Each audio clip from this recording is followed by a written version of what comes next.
Yep, see you later. Won't be long. See you later on. Right.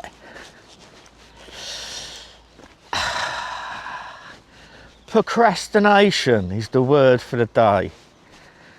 Oh, I got up this morning. I've just bought some Jenny Chem. They're doing a deal on at the moment.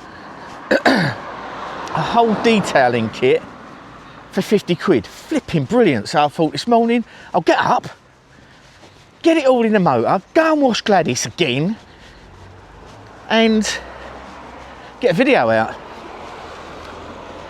But then I pounced around and didn't feel well.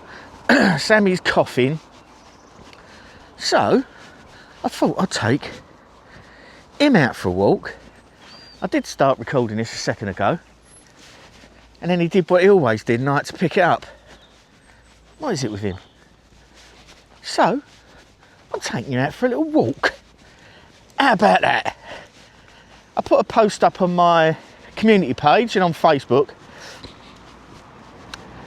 about leaving me some questions. So I'm going to answer some questions today. This ain't different, but I'm not going to sit in a van and do it. Not sitting indoors and do it. Sammy's like, why don't you sit indoors and do it? I'm like, no, I don't want to. Fed up with sitting indoors and not feeling well. So I'm taking you out, not just out. Out. Come with me. Just went in a shop. I wanted a flipping whizzer and chips or a Beano. They don't sell them. They're all flipping Lego shiny comics. Sod it, oh well. Have to go in here, won't I? Don't tell Sammy. Result.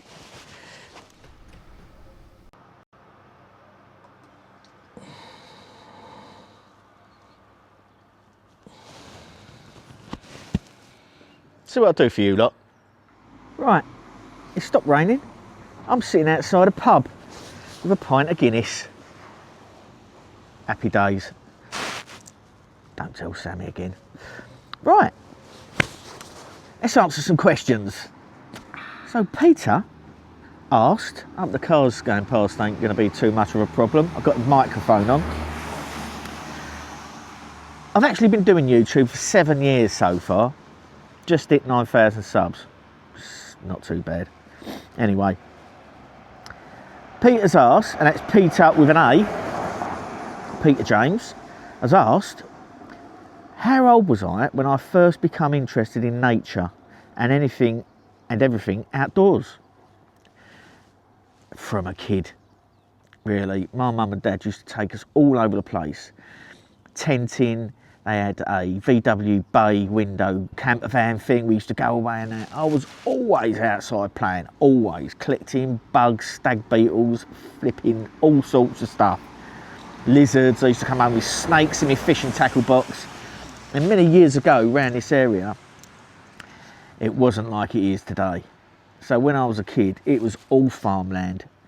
Where Lakeside is and Chafford 100 now used to be big chalk pits, all full of nature and wildlife and lakes and all stuff like that. So we used to be over there fishing. Now, it's just all the big urban sprawl. It's flipping horrible. Anyway, so that's when I become interested in nature and outdoorsy stuff. When I was a kid, and I've got pictures of me laying on the floor over the woods with binoculars and pots of flipping newts and all sorts of stuff. So that's when I was old enough to walk, was when I was old enough to be interested in nature. I think that's my first ever book as well that my parents bought me, was a wildlife book. Fascination started. Now Zoe has asked, have I ever won a photography competition, and when am I going to do another chili eating video with my son Connor? Firstly, I've never entered a photography competition. I don't see the need to, really. I love taking photographs. If anyone likes my photographs, I generally give them the file. They can have them printed up themselves. I never charge for any of my photographs. I can't see the point. All I am is there with my kit, and I've been lucky enough to have the wildlife close enough to me to get a decent photograph. So no, I haven't. Would I ever go in one? No, I'm not very a competitive person, really. And I'm also not a betting man. I don't think I've ever placed a bet in my life. I've done a lottery and a scratch card, that's about it. So no, I haven't. And the other thing is with Connor, am I going to do another chili eating competition? Right, well I bought some things to do one. And I bought something called the world's hottest rum.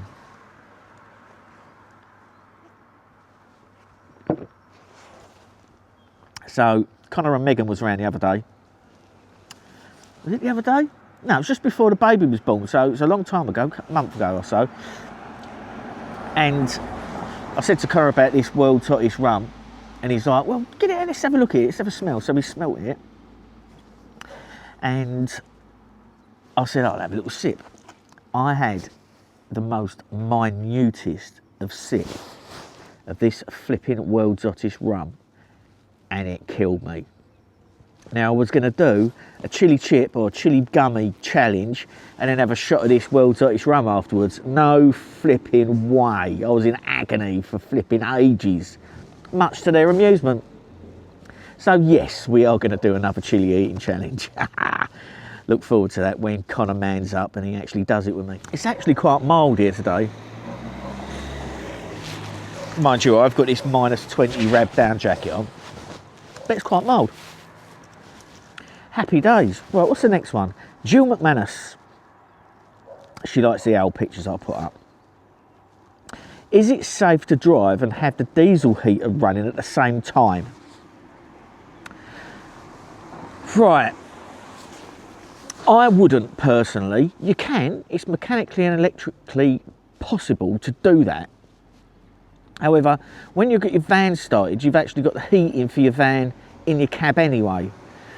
I wouldn't run the van with any powered fuel source switched on, apart from the one that's underneath the van powering the engine. When you're driving your motorhome, you're supposed to have the gas turned off anyway, especially if you go on the ferries, etc. So you can, but I wouldn't. I don't know what the safety repercussions are for it. I mean, my one goes straight into my diesel tank. I haven't got a separate tank for mine, so mine goes straight into the diesel tank. It's got an inline filter in it, so it's perfect. So I've had my van running whilst I've had my diesel heater on. So I've had it ticking over and running, but not actually moving. So in answer to that, would I? I personally wouldn't, because you've got the van heating in the cab, and I don't know what the safety repercussions are. So you can, but I wouldn't. That's your answer. I've just found out in here as well, in my local, Foxhound, they do pie and mash. Flipping hell, happy days, I never knew that. My friend Gareth and Lee told me. I did message Gareth to see if he wanted to come up the pub for a pint, but he's at work. Sorry, mate. I'll have one for you. Right, next question. This is from Dale. Hi JP, my family very much enjoy your videos and in particular your travels through the Hebrides. Any chance you can nip back up and do it all again this year? I'd flipping love to, mate. I'd love to. I tell you what, the Outer Hebrides is stunning. I'd probably bypass. I probably wouldn't go back to Orkney and Shetland Islands because it's a flipping long way to go. However, the Outer Hebrides is a winner. Peaceful, beautiful beaches, absolutely stunning. And I might, you never know, at the end of the year, once I've scratched my itch, I've got another wedding this year.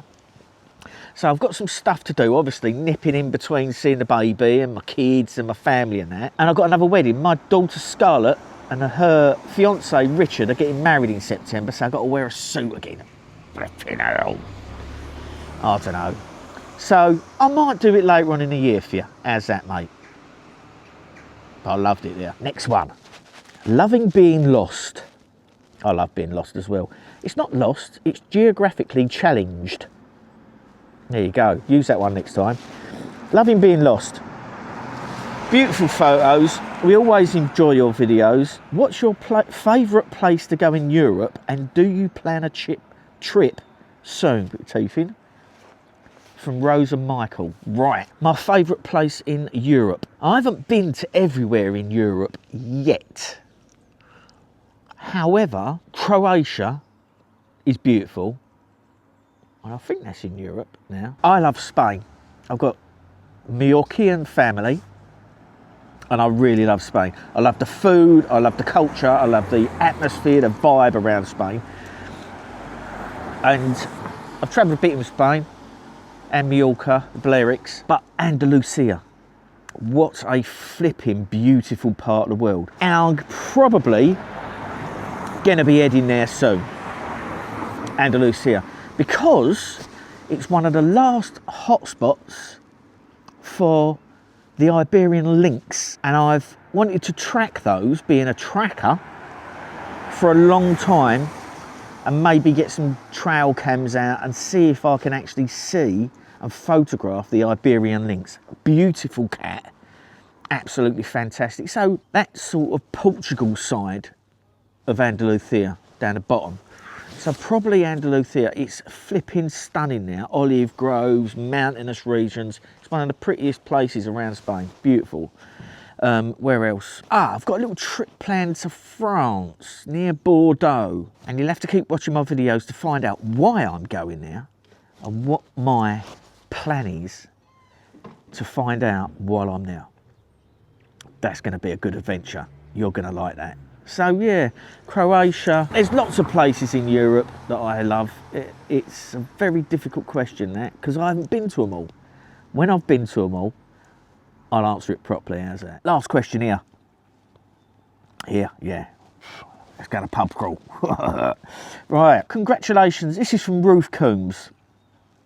Congratulations on you reaching 7 years on YouTube. My partner and I have not long started a YouTube channel, nearly 6 months ago now. My question is, we only put 2 vids out a week. Is that enough or too little, as we are new to this game? Many thanks, and cuddles to Raven. Raven, you've been given a cuddle. Right, bit of a YouTube technical question. I think posting too often to YouTube can be detrimental to your channel, unless you're a daily vlogger and you've got a lot of followers, a lot of subscribers, and like a good subscriber base around you. I think twice a week is perfect, a perfect system for getting your channel to grow. It's like, have you ever binge watched a series? And we've started binge watching Gotham, and I think I watched 2-3 seasons of it, binge watched it, and I was like, can't watch this no more. I'm fed up with it. It's just, you know, I know all the characters, know what's going to happen next, yada yada yada.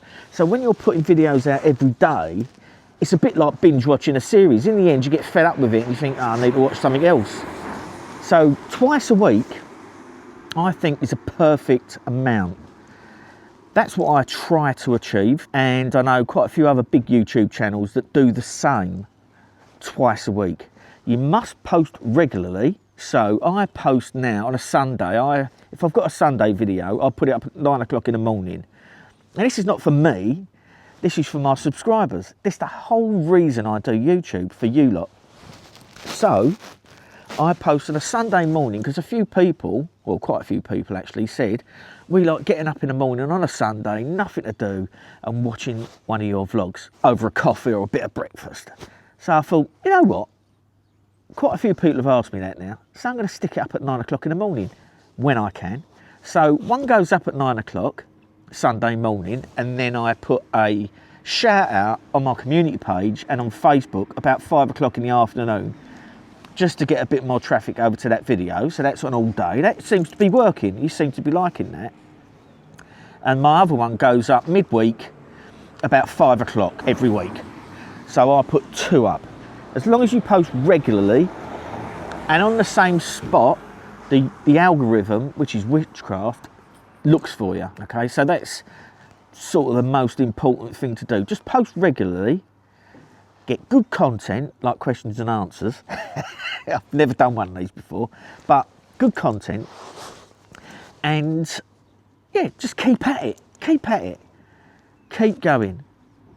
That's the only thing you can do. Just keep posting and sharing it about and yada, yada, yada. And eventually, people will start finding your content. But you've got to make the content. It's got to be good content. And you've got to keep at it. I personally do my YouTube video for my family. That's why I started it. I've said this before. That's why I've started it. So I can go away and my kids and my mum and dad and my aunties, etc., can all go, let's see where JP is. I'll post them a link and they can watch where we are and they enjoy it. And I'm lucky enough that you lot enjoy it too. There we go. Winner, winner, chicken dinner. Right.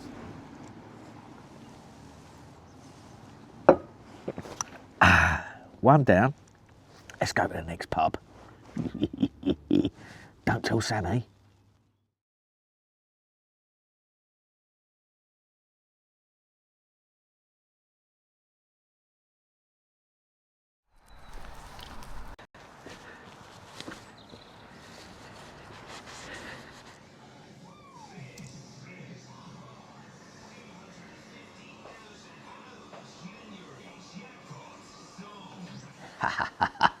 I'm in my favourite pub, don't tell the Foxhound.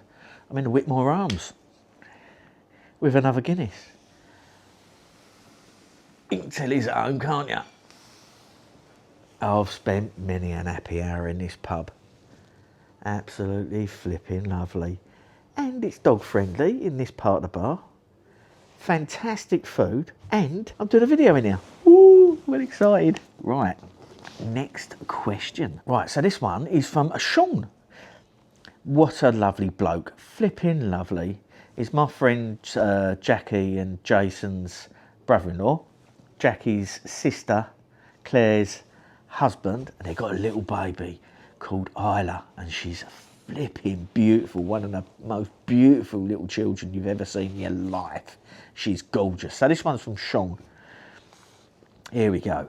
Love following your videos and adventures. My question is, I want to know the highs and lows of your adventures. There must be something you miss from home, and there must be things that put you off from going back to civilian life. Look forward to your response. Oh, and when we will see you again for the new year. Right. Clear my old throat. And have a sup of Guinness. Oh, I like this excuse. I like yous lot. Get me out of the house. Sammy's going to be wondering where I am, and I haven't had a text yet. Right, so highs and lows. Highs are moving. I love moving about. I try to only have 2 days in each place maximum. So if I book a site, I'll go somewhere, I'll have 3 nights there. That gives me a night to turn up, get settled in, and 2 whole days, and then go. I love moving around. I get a buzz off of moving somewhere else. I'm always looking on search for sites and park for nights, etc. I'm looking for different places to go. So that is one thing that I really enjoy doing. That's a good high. I love travelling. When I'm at home for too long, my mental health tends to suffer.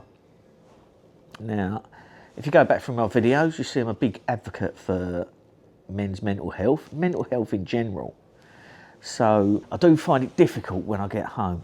I feel stuck. When I used to go away and train people for bushcraft and survival, I used to go away for 2-3 weeks at a time. And when I used to get home, it used to really affect me because I was outside in the fresh air, living underneath a flipping tree, lighting a fire. You've got routine. You've got a routine, and you have to have a routine. And you have a routine in the van. So you'll get up in the morning, make a cup of tea, everything's there. Toilet and showers there, cooking there, chill out there, outside, a foot from your face. It's flipping lovely. And I love that. So I think one of the highs from my adventures is the routine that a motorhome or van life gives you. Also meeting new people, seeing new places. It's flipping brilliant. I love it. I couldn't sit around for too long now because your brain starts whirling. You start looking around what I've got indoors, what I've got to do, jobs. So that's one of the highs. One of the lows, there's not many lows of it. I don't miss anything from home apart from my family. My family are a big thing that I miss, but you've got FaceTime. I FaceTime my parents pretty much every week, every other day. I miss my kids, and now I've got a grandkid because I'm a granddad, if you didn't know already. So that's the things I miss the most. That's the lows. Civilian life, I don't like angles. I don't like the square walls indoors. I like the outside. I like the outdoors. And being in a van, you're very close to the outdoors. You're very close to lots of beautiful campsites, lots of lovely places. And again, you can move. If you don't like somewhere, you can move. The other thing I do is, what I try to do is, usually I'll book 2 nights at a place. So I've got a night to turn up, a whole day there, that night, and then off. But if I like somewhere, I could say, any chance of staying another night? And then I could have 2 days here, depending on what's around that area. I try to look for a lot of things to do around an area, wildlife to go and photograph, and different places to go and see. So that's one of the things. When I come back from years ago, I travelled to Borneo. I went to Borneo for about 6-7 weeks, and we was living outdoors a lot, etc. And Sweden, I used to travel around Sweden quite a lot. 2 weeks in Sweden, living in a hammock, lighting a fire to boil my water, etc. and cook. And when I used to get home, it used to freak me out. I never used to like it. I've actually come home before, put a hammock up in my back garden and stayed in the back garden for a few nights to try to get myself back into living in a house. I don't like it. I could quite easily just elbow my house, disappear, and live in a van. Quite easily. But sometimes you do need a base to go back to. You do need somewhere you can go back to, call home, and recoup, get yourself all back together, and then disappear again, because it's good disappearing. So I hope that's answered it for you, Sean. That's about it. I don't miss anything from home apart from family. That's it. Right, my mate Dave Owen. Now, I could have done a whole flipping video on Dave's questions. I'll try to cover as many as I can. Dave, thanks mate. So what gear do I use for YouTube, editing software, laptop, music, etc.? And any advice for YouTubers starting out? Right, so I've got a MacBook Pro, 16-inch, top of the range one, and I use iMovie. That's all I use. It's simple, easy, got plenty of features. Easy peasy lemon squeezy. Keep it simple. Yeah? KISS methodology. Just keep it simple, stupid. And you're looking at a prime example of that. So that's my laptop and editing software. Camera wise, I use a DJI Action 5. Let's get a photograph of that. So that's all I use, the Action 5 Pro. And I've got this DJI mic mini at the moment. I hope that's coming out all right, because I've left my other DJI mic in the van. So this one's Sammy's one. So that's what I use to video. It's 4K, and software, easy peasy, iMovie, and on a Mac. Any advice for prospective YouTubers starting out? Now, just do it. Start recording on whatever device you've got, your phone, any camera, do it. The first step is starting off doing it. Just press record and talk. That's all you got to do. Talk, show people around, don't worry about everything else. Just start doing it, getting used to it. That's the main thing. Start posting your videos up, even if you just post them up to friends and family. Do it at regular intervals, like I said before, and just keep doing it. That's all you got to do. Keep at it. Keep enjoying the process. I love doing this. This is like, I love doing it. When I retired, I had, I don't know, 400 people, 400 drivers working for me at the time. And I had a busy schedule, and I was chatting to loads of people. I retired, that was it. Who to talk to? Now, I've got thousands of people I can talk to. You all interact with me beautifully and I flipping love it. So the best advice I can do is press record, do it. Don't hold back. The only regret you'll have from doing a YouTube channel is not starting earlier. It's as simple as that. Get it done. Don't procrastinate like I was this morning. Doss around and wonder what you're going to do and then go and start doing it and start talking like me and then don't end up stopping. Some more questions from our Dave. Dave and Hannah, by the way, are flipping lovely, beautiful friends, really nice friends of ours, really lovely people. So, what are your favourite go-to meals for van life? I haven't got any. I go in a supermarket or in a shop, find some food, cook it, job done. I don't really have a favourite go-to meal. Favourite town? Oban in Scotland. I like Oban in Scotland, and that's because it's full of seafood. Flipping lovely, I love it there. Don't know if that's my favourite town, but it's a good one to start with. Favourite beach? Any beach in the Outer Hebrides. They are insane. As I think I said in one of my videos, they use the beach from the Outer Hebrides on Harris, and use one on Harris for the advert for the Maldives for a year before anyone noticed. There you go. I say no more. The Outer Hebrides have got the most beautiful beaches everywhere in Scotland. Fantastic. What else is he asked? Favourite park up? Search for sites. It's all I really use is search for sites. It's brilliant. There's a couple of other ones. I got in contact with Campy and it's very difficult to use. It's very difficult to use. They contacted me, wanted me to do some videos. Didn't really like it. Search for sites is simple, good reviews, really good. So if you're going to use anyone, download anyone, I think it's about £7 a year. Search for sites all day long. Does European sites as well. Fantastic. And what mods have I done to the van? It's been a success and failure. Headrest, arm pads, etc. The armrests, we've got them fitted in the van anyway, and they make driving so much lovelier. I love that. My favourite mods, I've got loads of stuff done to the van. My tuning box, brilliant, that I just had done in the last video. Diesel eater, a must have, especially if you're travelling in cold climates. Must have a diesel eater, and one that goes into your DERF tank. Perfect.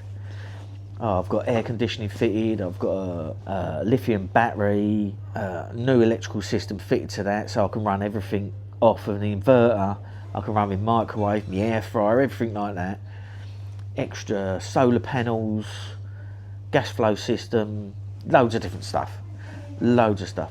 And they're all a success. You will use all of them. I could have a Guinness pump fitted to it, couldn't I? Have like a keg of Guinness and then no? I don't think Sammy would like that too much. So yeah, everything I've fitted, I put a lot of thought into it, and everything that we've had fitted to the van, I'll use. Now this van is getting to the spec now where I can just take it anywhere, and I'll keep it.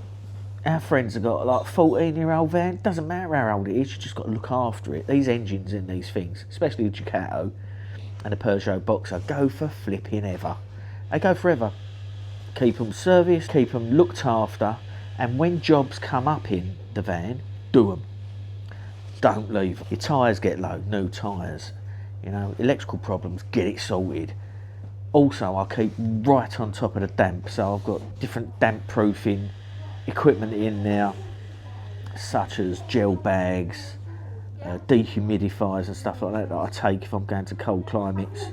Also, vent your van all the time. Moisture is your enemy in anything like that. A caravan, a motorhome, a canal boat, anything like that, you need to keep on top of moisture. So I've got a little dehumidifier that I'm on a campsite in Scotland and we're walking in and out with wet boots and stuff like that. I'll switch that on, leave it up the front, and that stays on all the time. Sucks the moisture out of the atmosphere. So yeah, that's about that, mate. I hope that's answered your questions. Now to your next question, you little devil. Another Davey question. What are your favourite gadgets, hacks for motorhome living? Window vacuum, sat nav, air fryer, etc. I wouldn't be without my air fryer in a motorhome now. I've got that chef-free one in there at the moment. It's narrow, it's a good sized tray,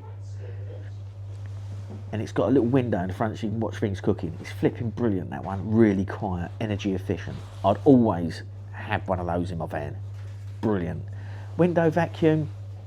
I've got a Karcher window vacuum in the van. The only problems with a Karcher window vacuum is you can't use them upside down because the water pours back through and comes out the flipping top of the pot, and you need to get down the bottom of the windscreen. So we will suck up a lot of the moisture out of the van with the Karcher and then use a cloth underneath it. But what I do is I'll put a silver screen on the front, which is a big thermal blind that goes on the front, crack the windows open by about 10 mil, and in the front I'd have some gel bags, some bags that suck out the moisture out of the air, and I'll put them in the front. Don't have a problem with moisture on the front windscreen if you do that. It creates this thermal blind and stops you getting all that moisture in the van. But the moisture in the van that doesn't go on the windscreen still goes in the van. So you need to vent your van all day long. That's the best bit of advice you can get. Everything with the moisture is vent your van. Crack one of your skylights up a little bit if it's not too windy. Just drop your windows at the front just a little bit. Job done. Happy days. Especially if you're cooking, boiling water, stuff like that. Sat nav, I use a Garmin Motorhome sat nav. Simple one. It's one I've had from the start. I've had it for about 7 years. It's simple, keep it updated, does the height, the width, the length, points you in the right direction all the time. And the other one I have on is Waze for the traffic. So I'll have Waze on my windscreen, on my mobile phone, plugged in, charging up, and I'll have my old Garmin Motorhome specific sat nav set up there as well. Cheap as chips they are now. Just get a basic one. Don't be too fussy. You don't want all loads of flipping technical stuff on there flying about. You just want a simple sat nav, and that does Europe as well. Very good. There we go. So apart from that, gadget wise, the best gadget I've got in the motorhome is the motorhome. There we go. It's just happy flipping days. Right, what's next? Right, getting to the end of the questions now. Might have to have another pint.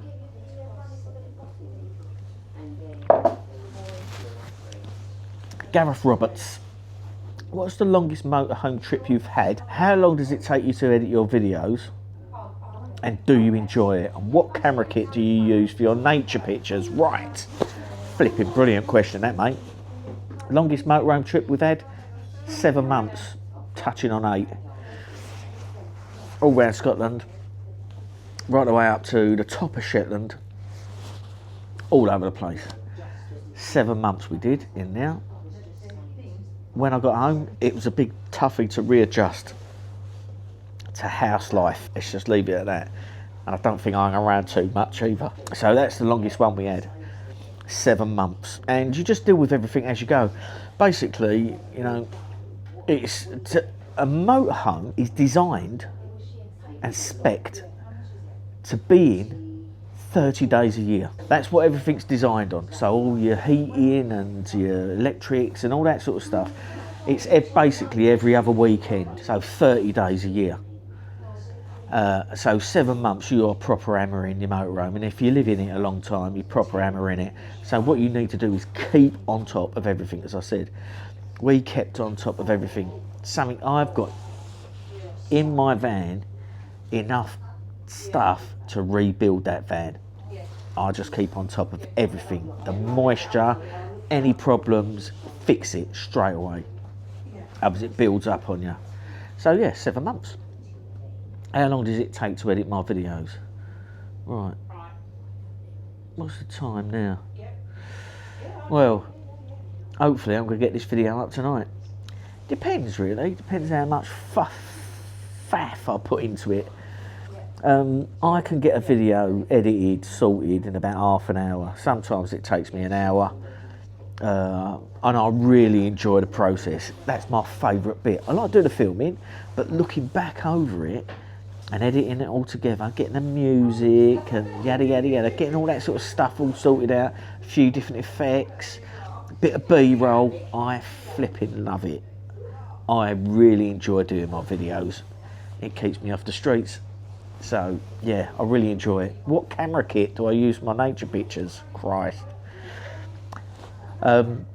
I use the Canon R5 Mark 1 because I don't think it's worth going up to a Mark 2 yet. So that's a mirrorless camera, 47 megapixels, and I've got a plethora of different lenses. L lenses, I've got 600mm f4 L series Canon lens. That's Big Bertha. I've got a 300mm L series f2.4. I've got a 1.4 teleconverter, a 2x teleconverter. I've got 100 to 200, 100 to 500 L series telephoto zoom, R series one. I've got loads of stuff, loads of lenses, but the main one I use for the main three things I use for my wildlife photographs are the R5, the 600mm L series lens, and the 100 to 500 telephoto zoom. And also I've got a really good Gitzo tripod with a good Gitzo fluid head on that holds everything steady, because staying still when you're taking photographs is the most important thing. You don't want no shudder. So yeah, that's what I use for my wildlife photographs, and it cost me a flipping fortune. Won't tell Sammy how much. Little top up before I go home. Right. Chris. Last question, which is a good one to finish on. How did you and Sammy meet? And will you ever do bushcraft videos? Love learning all of this. Right. How did me and Sammy meet? Many moons ago, when I was 12, I lived on an estate, and Sammy moved across the road. She was 9, so that's when we first met. I've known Sammy since she was 9 years old, and then 7 years ago, she popped up on my Facebook feed. We was both single. She'd just split up with someone, and I was on my own.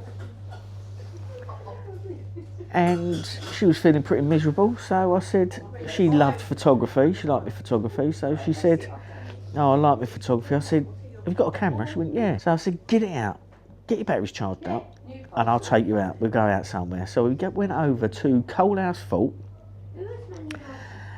and that was basically our first date. The rest is history. We met there in the car park, went for a walk. It was piddling down with rain. She got soaked, nearly fell over a few times. I dragged her up and down some muddy hills, and I thought, she's a good kid. She likes the outdoors. She was interested in wildlife photography. What more can a man want? Well, I'll do all the cooking. So yeah.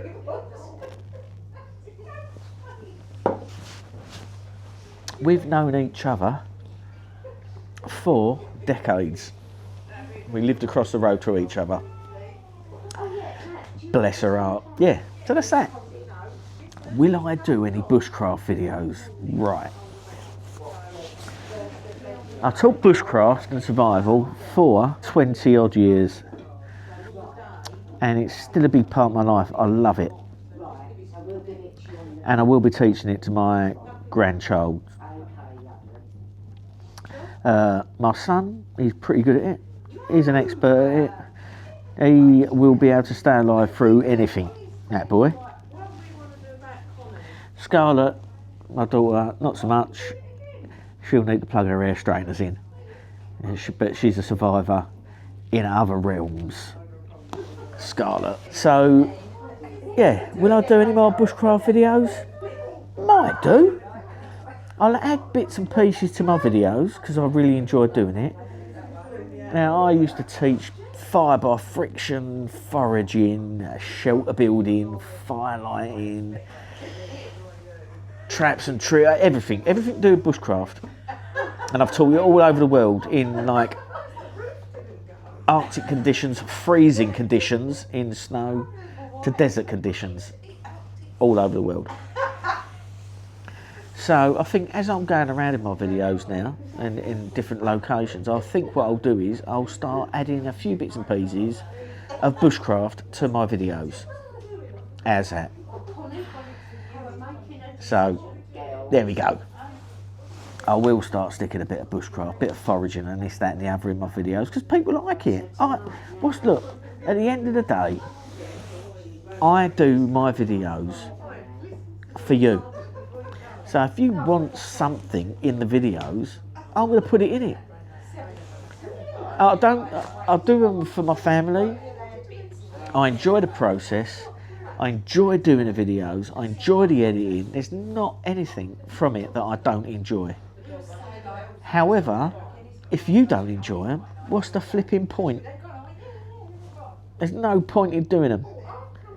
So I've got to keep you happy. And that's my main objective in life, is keeping you guys happy. I'm flipping good and I to use, lot. Whew.